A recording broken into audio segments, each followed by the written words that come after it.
ಯೇಸು ಕ್ರಿಸ್ತನ ಮಧುರ ನಾಮದಲ್ಲಿ ನಿಮ್ಮೆಲ್ಲರಿಗೆ ಶುಭವನ್ನು ಹಾರೈಸುತ್ತೇನೆ. ಈ ಜೀವದ ರೊಟ್ಟಿಯ ಕಾರ್ಯಕ್ರಮದ ಮುಖಾಂತರವಾಗಿ ನಿಮ್ಮನ್ನು ಪ್ರೀತಿಯಿಂದ ಆಹ್ವಾನಿಸುತ್ತೇನೆ. ಈ ದಿವಸ ಕೂಡ ಜೀವಕರದ ವಾಕ್ಯವನ್ನು ನಾವು ಏನೆಂಬುದಾಗಿ ಈ ಸಮಯದಲ್ಲಿ ನಾವು ಓದಿಕೊಳ್ಳೋಣ. ಮತ್ತಾಯನ ಬರೆದ ಸುವಾರ್ತೆ 17ನೇ ಅಧ್ಯಾಯ 27ನೇ ವಾಕ್ಯವನ್ನು ಓದಿಕೊಳ್ಳುತ್ತೇನೆ. ಆದರೂ ನಮ್ಮ ವಿಷಯವಾಗಿ ಅವರ ಬೇಸರಗೊಳ್ಳಬಾರದು. ನೀನು ಸಮುದ್ರಕ್ಕೆ ಹೋಗಿ ಗಾಳ ಹಾಕಿ ಮೊದಲು ಸಿಕ್ಕುವ ಮೀನನ್ನು ಎತ್ತು ಅದರ ಬಾಯಿ ತೆರೆದು ನೋಡಿದರೆ ಅದರಲ್ಲಿ ₹1 ಸಿಕ್ಕುವುದು. ಅದನ್ನು ತೆಗೆದುಕೊಂಡು ನಮ್ಮಿಬ್ಬರದಂತ ಹೇಳಿ ಅವರಿಗೆ ಕೊಡು ಎಂದು ಹೇಳಿದನು ಎಂಬುದಾಗಿ.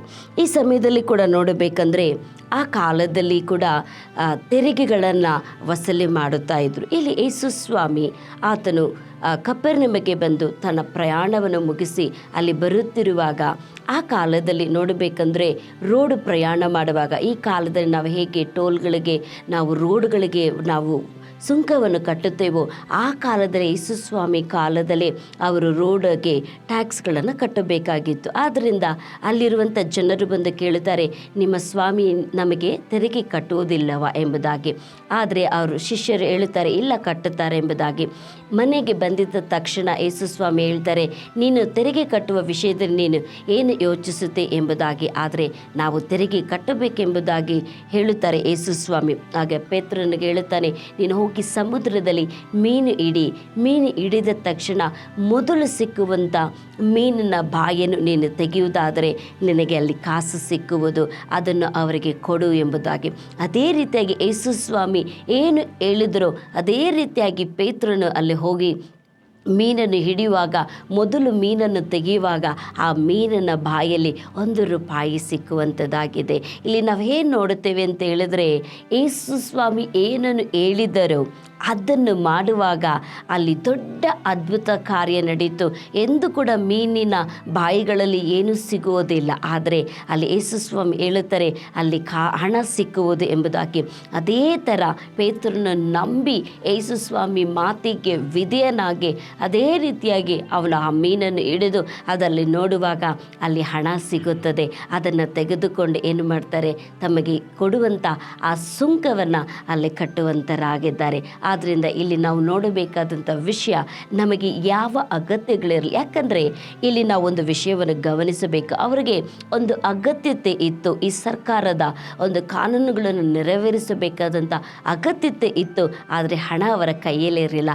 ಆದರೆ ದೇವರು ಯೇಸು ಸ್ವಾಮಿ ಅಲ್ಲಿ ದೊಡ್ಡ ಅದ್ಭುತವನ್ನು ಮಾಡಿ ಆ ಒಂದು ಕಷ್ಟವನ್ನು ಅಲ್ಲಿ ತೀರಿಸುವುದರಂತ ನಾವು ನೋಡಬಹುದು. ಅದೇ ರೀತಿಯಾದಂಥ ಅನೇಕ ವಿಧವಾದಂಥ ಕಾರ್ಯಗಳು, ಅಗತ್ಯತೆಗಳು ನಿಮ್ಮ ಜೀವಿತದಲ್ಲಿ ಇರಬಹುದು. ಅದಕ್ಕಾಗಿ ನೀವು ಪ್ರಯಾಸ ಪಡಬಹುದು, ವ್ಯಸನ ಪಡಬಹುದು, ಯೋಚಿಸಬಹುದು.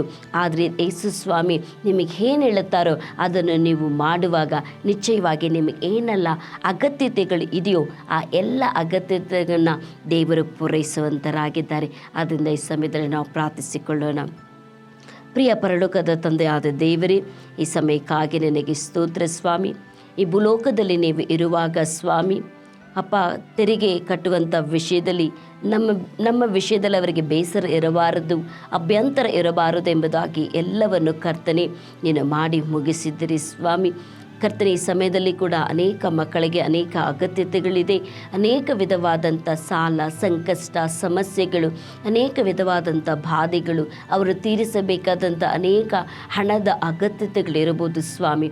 ಆದರೆ ಕರ್ತನೇನು ಪೇತ್ರನಿಗೆ ನೀನು ಹೇಳಿದಿ ಸ್ವಾಮಿ. ಆದರೆ ಯಾವ ಸಂಶಯವೂ ಇಲ್ಲದೆ ಅವನು ಹೋಗಿ ಸಮುದ್ರದಲ್ಲಿ ಕರ್ತನೆ ಮೀನು ಹಿಡಿಯುವಾಗ ಅದರಲ್ಲಿ ಹಣವನ್ನು ನೋಡಿದನು. ಅದೇ ರೀತಿಯಾಗಿ ಮಕ್ಕಳು ಕೂಡ ನಂಬಿಕೆಯಿಂದ, ವಿಶ್ವಾಸಗಳಿಂದ ಕರ್ತನೆ ಅವರು ಮಾಡುವಂಥ ಕೆಲಸಗಳಲ್ಲಿ ಹೋಗಿ ಮಾಡುವಾಗ ಅವರ ಜೀವಿತಗಳಲ್ಲಿ ಅದ್ಭುತಗಳು ನಡೆಯಲಿ. ಆಶ್ಚರ್ಯಕರವಾದ ಕಾರ್ಯಗಳು, ಸೂಚಕ ಕಾರ್ಯಗಳು, ಮಹತ್ ಕಾರ್ಯಗಳು ನಡೆಯುವಂತೆ ತಂದೆಯಾದ ದೇವರೇ ನೀವು ಅವರಿಗೆ ಸಹಾಯ ಮಾಡು, ಆಶೀರ್ವದಿಸು. ಯೇಸು ಕ್ರಿಸ್ತನ ನಾಮದಲ್ಲಿ ಪ್ರಾರ್ಥಿಸಿ ಬೇಡಿ ಹೊಂದಿಕೊಳ್ಳುತ್ತೇವೆ ನಮ್ಮ ತಂದೆಯಾದ ದೇವರೇ, ಆಮೆನ್. ನಿಶ್ಚಯವಾಗಿ ಪೇತ್ರನ ಜೀವಿತದಲ್ಲಿ ನಡೆದಂಥ ಅದೇ ಅದ್ಭುತ ದೇವರು ನಿಮ್ಮ ಜೀವಿತದಲ್ಲಿ ಕೂಡ ಮಾಡುವಂತರಾಗಿದ್ದಾರೆ. ನೀವು ನಂಬಿ ವಿಶ್ವಾಸಿಸಿ ಆತನು ಏನು ಹೇಳುತ್ತಾನೋ ಅದನ್ನು ಮಾಡಿರಿ. ಆಗ ದೇವರು ನಿಶ್ಚಯವಾಗಿ ನಿಮ್ಮ ಜೀವಿತವನ್ನು ಆಶೀರ್ವದಿಸುವರು. ಆಮೇಲೆ